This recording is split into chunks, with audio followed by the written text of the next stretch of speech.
नमस्कार मित्रांनो, श्री मराठी स्टोरीमध्ये आपल्या सर्वांचे मनपूर्वक स्वागत आहे. अनपेक्षित प्रेम भाग 7. आजपर्यंत झालेल्या गोष्टीवरून तिला अर्जुनच्या रागाची जाणीव तर झालीच होती. तिने अर्जुनशी या विषयावर रात्री बोलायचं ठरवलं. रात्री ती तिच्या खोलीतच होती. तिने डायरी लिहायला घेतली. डायरी लिहिताना तिचा डोळा लागला. कोण हवंय तुम्हाला? अबोलीने जिन्यावरून खाली येत तिला विचारलं. अर्जुन. ती अबोलीकडे दुर्लक्ष करत अर्जुनला आवाज देत राहिली. ऑरेंज रंगाचा वन पीस, हाय हील, दिसायला अगदीच फिरंगी. अबोली तिचं निरीक्षण करत होती. तिच्या चेहऱ्यावर हमखास ॲटिट्यूड दिसत होता. तोपर्यंत अर्जुन आला होता. ती सरळच त्याला मिठी मारायला त्याच्याजवळ गेली. अर्जुन, अरे तुमच्या सर्वंटला काय मॅनर्स वगैरे आहेत का नाही? Ignore it Saumya. Tell me how are you and what a pleasant surprise you give me. तिला सौम्याच्या बोलण्याचा फरक नाही पडला. पण अर्जुन, तो असा कसा वागू शकतो? अर्जुनला तिच्या मिठीत पाहून तिला कसं तरी झालं. अबोली मान खाली घालून तिकडून जाणारच. अर्जुन म्हणाला, अबोली. त्याच्या आवाजाने ती तशी स्तब्ध झाली. रूममध्ये कॉफी आणि काहीतरी खायला घेऊन ये. तिने फक्त मान डोलावली आणि निघून गेली. थोड्या वेळाने अबोली अर्जुनच्या रूममध्ये कॉफी आणि सँडविच घेऊन गेली. अबोली आत आली. अर्जुन सौम्याला गिटारची धून ऐकवत होता. तुला आत येताना दरवाजा नॉक करायचा असतो, एवढं कळत नाही का? सौम्या तिला बोलत होती. अबोलीने अर्जुनकडे पाहिलं. सौम्या म्हणाली, त्याच्याकडे काय पाहते? Look at me. How you dare to stare at him like that. Saumya जोरात ओरडली आणि इकडे अबोलीचे डोळे भरले. ती पळतच तिच्या रूममध्ये निघून आली. स्वतःला बेडवर झोपून दिलं. ती हमसून हमसून रडू लागली. अविरत अश्रूंच्या धारा चालू झाल्या. तिला अर्जुनच्या वागण्याचं आश्चर्य वाटत होतं. आज अचानक तो असा का वागतोय? काय झालं याचा ती विचार करत होती. जिला तिने अर्जुनसोबत फोटोजमध्ये बघितलं होतं तीच होती सौम्या, जिच्याबद्दल ती अर्जुनला विचारणार होती. आज ती स्वतः तिच्यासमोर येऊन उभी ठाकली होती. तिला त्याला जाब विचारायचा होता. का माझ्या भावनांचा असा खेळ का करतोयस? तिने काहीतरी मनाशी ठरवलं. ती उठली, डोळे पुसले आणि शांतपणे बाहेर गॅलरीत जाऊन उभी राहिली. ही घरात नव्हती. अजून 4-5 मित्रमंडळी अर्जुनच्या घरी जमा झालेली. त्यांच्या घरी एक छोटंसं गेट टुगेदर ठेवलं होतं. त्यात त्याचे काही कॉलेज क्लोज फ्रेंड आले होते. रात्री अबोली अजूनही तशीच बाहेर गॅलरीत उभी होती. तेवढ्यात तिथे अर्जुन आला. तो आला. तिला त्याची चाहूल लागली. अर्जुन म्हणाला, अबोली इकडे बघ. ती जागची हल्ली नाही. अर्जुन म्हणाला, आय नो तू हर्ट झाली. आम्ही कॉलेजात असल्यापासून रिलेशनशिपमध्ये होतो. मध्ये आमच्यात वाद झाला होता, पण आता सगळं फिक्स झाले. अबोली म्हणाली, पण तू हे सगळं माझ्यासारख्या एका सामान्य नोकराला का सांगतो? ती शांतपणे उत्तरली. अर्जुन म्हणाला, स्टॉप इट अबोली. स्टॉप म्हणताच ती वरवरच हसली आणि म्हणाली, सुरुवात तू केली आणि मला म्हणतोय स्टॉप? म्हणजे आता मी तुला नकोय? म्हणजे आतापर्यंत मी फक्त हातातलं खेळणं होतं तुझ्या, बरोबर ना? तिने त्याच्या नजरेस नजर देत म्हणाली. त्याने नजर चोरली. अर्जुन म्हणाला, काय बोलतेस तू? अबोली म्हणाली, अच्छा मग आता चल सौम्यासमोर आणि सांग तिला काय आहे आपल्यात. तूच म्हणाला होतास ना आय डोंट केअर. मग सांगशील ना तिला खरं खरं? अर्जुन म्हणाला, ते शक्य नाही. तो मागे फिरून बोलला. अबोली म्हणाली, तुझ्यात आणि त्या रणजितमध्ये काय फरक मग? त्याच्यातल्या हैवानाला मारता आलं कारण तो लपला नव्हता. पण तू तर डावपेच खेळलास माझ्याशी. अर्जुन तिच्यावर ओरडला. अबोली. त्याने तिच्यावर हात उचलला. तिने डोळे उघडले. आसपास पाहिलं. तिला आठवलं ती डायरी लिहिताना झोपून गेली होती. अबोली मनातच म्हणाली, म्हणजे हे एक स्वप्न होतं? तिला हायसं वाटलं. घड्याळात बघितले तर रात्रीचे 3:50 झाले होते. ती उठली आणि बेडवर जाऊन झोपली. सकाळी जरा उठायला उशीर झालेला. अजूनही ती कन्फ्युजनमध्ये होती. अर्जुनला विचारायचं की नाही म्हणून. किचनमध्ये ती विचारच करत भाजी चिरत होती. भाजी चिरता चिरता तिचं बोट कापलं गेलं. अर्जुन मागून येत होता. बोटातून भडाभड रक्त वाहत होतं. तो पुढे आला. त्याने तिचं बोट बेसिनच्या नळाखाली धरलं. त्याने तिला बाहेर येऊन बसवलं आणि इजा झालेल्या बोटाला औषधपट्टी करत म्हणाला, तू इथे काय करते? सुमनताई आहे ना? तो बोलत होता आणि तिला तो दिवस आठवला जेव्हा अर्जुनच्या हाताला लागलं होतं आणि आज उलट परिस्थिती निर्माण झाली होती. अर्जुनने तिच्याकडे पाहिलं. ती विचारात हरवली होती.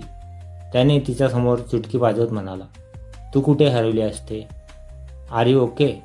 तिच्या मनात आलं, हीच ती वेळ आहे विचारायची, कारण ती काही स्वस्थ बसणारी नव्हती. तिची चलबिचल पाहता अर्जुनने तिला पुन्हा विचारलं, तुला काही म्हणायचं आहे का? You look so traced.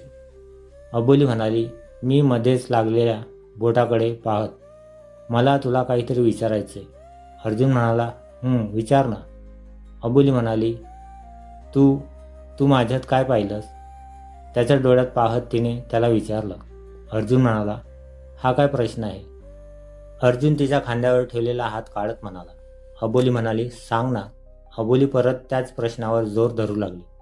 Arjun, तुझं माझ्यावर प्रेम आहे ना? त्याने नजर फेरली. तो उठून उभा राहिला. त्याला वाटलं नव्हतं की अबोली असं काही विचारेल. त्याची शांतता तिला बेचैन करत होती. ती त्याच्याजवळ जात म्हणाली, सांग ना अर्जुन, डू यू लव्ह मी? तो तिच्यापासून दूर होत म्हणाला, आय डोंट नो. अबोली म्हणाली, असं कसं म्हणू शकतोस तू? ती रडवलेली झाली होती.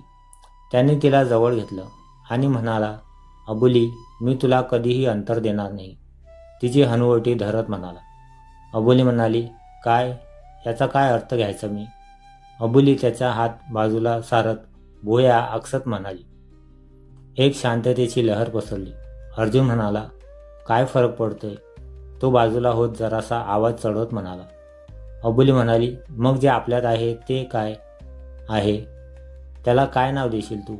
अर्जुन म्हणाला, कशाला हवंय लेबलिझम? अबोली म्हणाली, तू हे सगळं कॅज्युअली घेतोयस. अर्जुन, मी एक सरळ सामान्य मुलगी आहे. तिला मध्ये चढवत तो म्हणाला, we are enjoying together. What do you want something else? Aboli म्हणाली, खरंच? तिने नजर रोखून प्रश्न केला. तिकडे बाहेर देशात चालत असतील सर्रास, पण मला तसं नकोय. अर्जुन म्हणाला, मग काय हवंय तुला? तो वैतागून बोलला. अर्जुन, काल तुझ्या रूमचा दरवाजा उघडाच होता. मी तुझ्या रूममध्ये आली होती.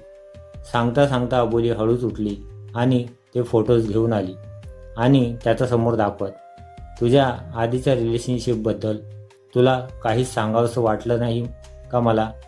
अर्जुन म्हणाला, ओ अगेन ऑल दॅट स्टफ. हे बघ, तू कशाला याद पडते, आणि तसंही मला माझ्यावर हक्क दाखवलेला नाही आवडत. Take it easy Saumya. त्याने चुकून सौम्याचं नाव घेतलं होतं. अबोली म्हणाली, तू माझ्यात सौम्याला शोधतोयस अर्जुन? तिच्या हृदयात एक कळ उठली. अबोली. त्याने तिला आवाज दिला, पण ती त्याच्या आवाजाला साथ द्यायला थांबली कुठे होती. ती निघून गेली होती. अर्जुन म्हणाला, शिट. त्याने रागात हात जोरावर भिंतीवर आपटला. ती तिच्या रूममध्ये आली. तिला मागचं सगळं एक एक करून आठवत होतं. त्यांच्यात झालेले ते क्षण तिच्या मनात कैद झाले होते. अबोली मनातच विचार करू लागली, तुझ्यासाठी फक्त एक एन्जॉयमेंट होती अर्जुन, पण माझ्या मनाचा विचार नाही केलास तू. किती स्वार्थी आहेस तू. जे तू माझ्यासाठी केलंस तो म्हणजे फक्त एक बहाणा होता. माझ्याजवळ येण्याची किती मुखवटे घेऊन वावरतोस तू, आणि मी वेळी तू स्वतःचं मन रमवण्यासाठी माझ्याजवळ येत होता आणि मी तुला माझ्या मनाच्या गाभाऱ्यात जपून ठेवलं होतं. माझं संपूर्ण जग तुझ्या भोवती फिरतंय असं वाटत होतं मला. आज डोळ्यात तिच्या अश्रू नव्हते, डोळेही आटले होते. जन्मदात्याला नकोशी तिच्या कुशीतून उपजली. तिने तिच्यापासून दूर जायला सांगितलं आणि आता आयुष्यभर सोबत व्हावी म्हणून ज्याच्या मिठीत तिने सुखस्वप्ने रंगवली होती तो तिच्याजवळ फक्त मनोरंजनासाठी आला होता. नियतीने तिचं खेळणं केलं होतं. स्वतःचं शरीर तिला ओझं वाटायला लागलंय. आपण प्रेमालाच पात्र नाही आहोत. किती दिनवाणी परिस्थिती आहे आपली. नंतर तिला वनिताचा चेहरा तिच्या डोळ्यासमोर आला. आपण आतापर्यंत बऱ्या वाईट आहोत ते फक्त आणि फक्त ताईमुळे. त्या व्यक्तीमुळे आपण स्वतःसाठी तरी खंबीर व्हायला हवं. आणि अर्जुन, आता त्याची सावली ही पडू देणार नाही माझ्यावर. बरं झालं ते फोटो दिसले मला, नाहीतर माझ्या डोळ्यावरची पट्टी कशी उतरली असती. दरवाजा उघडला गेला. वनिता आत आली. तिने पाहिलं अबोली मान खाली घालून रूमच्या एका कोपऱ्यात अंग चोरून बसली होती. ती अबोलीच्या जवळ गेली. तिच्या डोक्यावरून प्रेमाने हात फिरवत विचारू लागली, बाळ काय झालंय? अशी का बसले? जेवायचं नाही का? तिने सरळ वनिताला मिठीच मारली. वनिताला जरा वेगळं वाटलं. वनिता म्हणाली, अबोली कोणी काही बोललं का तुला? वनिता पुन्हा विचारू लागली. तिने नकारार्थी मान हलवली. अचानक असं काय झालं? अर्जुनला ही आत्ता बाहेर जाताना पाहिलं. वनिताला प्रश्न पडला. वनिता म्हणाली, चल जेवायला चल. अबोली म्हणाली, नाही नको, मला भूक नाही. तुम्ही जेवून घ्या. वनिता म्हणाली, असं कसं? चल पाहू. माझं ऐकणार नाही. अबोलीने वनिताकडे बघितलं आणि म्हणाली, तुमचं नाही ऐकणार तर मग कोणाचं ऐकणार मी? असं म्हणत उठली. अबोली काही सांगत नसली तरी तिचे डोळे खूप बोलके होते. नक्कीच काहीतरी बिनसलंय. वनिताच्या मनात शंकेची पाल चुकचुकली. त्या दिवसापासून तिने स्वतःला रूममध्ये बंद करून घेतलं. फक्त कथ्थक तालीमसाठी बाहेर पडायची तेवढीच. अर्जुनही कामावरून लेटच यायचा. वनिताला घरातलं बदललेलं वातावरण सांगत होतं, पण तिने सबुरीने घ्यायचं ठरवलं. पण असं किती दिवस शांत बसणार? शेवटी वनिताने एक दिवस अर्जुनलाच विचारायचं ठरवलं. रात्री अबोली तिच्या रूममध्ये होती. अर्जुन नेहमीप्रमाणे आजही लेट आला होता. तो फ्रेश होऊन डायनिंग टेबलवर बसला. वनिताने त्याला आधी वाढलं, मग त्याच्या समोरच बसली. त्याने जेवायला सुरुवात केली आणि पहिला घास घेतला. वनिता म्हणाली, अर्जुन मला बोलायचं आहे तुझ्याशी, अबोलीच्या बाबतीत. अबोलीचं नाव ऐकून त्याने घेतलेला घास कसा बसा गिळला. वनिता गंभीर मुद्रेत होती. अर्जुन म्हणाला, कशाबद्दल? तो त्रासिकतेने म्हणाला. वनिता म्हणाली, तेच तुला विचारते मी, तू सांग मला. किती दिवस झाले ती अशी का वागते? अर्जुन म्हणाला, तिला विचार ना. वनिता म्हणाली, तू काही बोललास का तिला?